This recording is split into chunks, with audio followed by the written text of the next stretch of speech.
2019 წელს გიორგი გახარიას გადაწყვეტილებით ხაშურის მუნიციპალიტეტის სოფელ ჩორჩანასთან საგუშაგო შადგმის ეპიზოდთან დაკავშირებით დღეს კომენტარი გააკეთა საქართველოს პრემიერ-მინისტრმა. ირაკლი კობახიძემ გახარიას სხვა ქმედებებიც გაიხსენა და აღნიშნა, რომ ის გარე ძალებისგან იმართებოდა.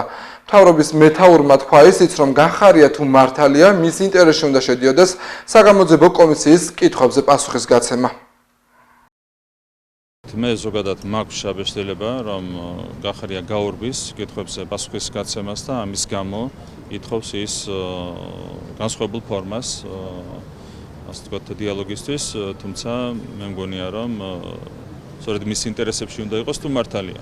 რა თქმა უნდა, მე სხვა აზრი მაქვს, მაგრამ თუ მართალია, მის ინტერესებში უნდა იყოს. მე ვიცი, რომ წერილის თანახმად ის რამდენიმე კვირით არის წასული საქართველოდან, ეს ღიმილის მონგრელია, ხო? ანუ ასე სამარცხინოდ გაქცევა საგამოძიებო კომისიიდან არის, რა თქმა უნდა, ანუ შეფასებაც არ ჭირდება ამ ყველაფერს, მას რომ კონდეს კითხვებზე პასუხები, რა თქმა უნდა, ამას არ გააკეთებდა.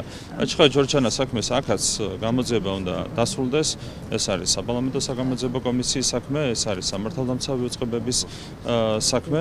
ჩემთვის ზოგადად სურათი არის დღესავით ნათელი, ეს იყო მინი მოდელი იმისა, რაც გააკეთა სააკაშვილმა 2008 წელს. მე უფრო კომპლექსურად მინდა დაგანახოთ გახარიას ქმედებები. ეს არ იყო მარტო იზოლირებული შემთხვევა, ხო, როდესაც მან რაღაც პროვოკაცია განახორციელა, რასაც მოყვა ქვეყნის ძალიან მნიშვნელოვანი ინტერესების დაზიანება, ხო?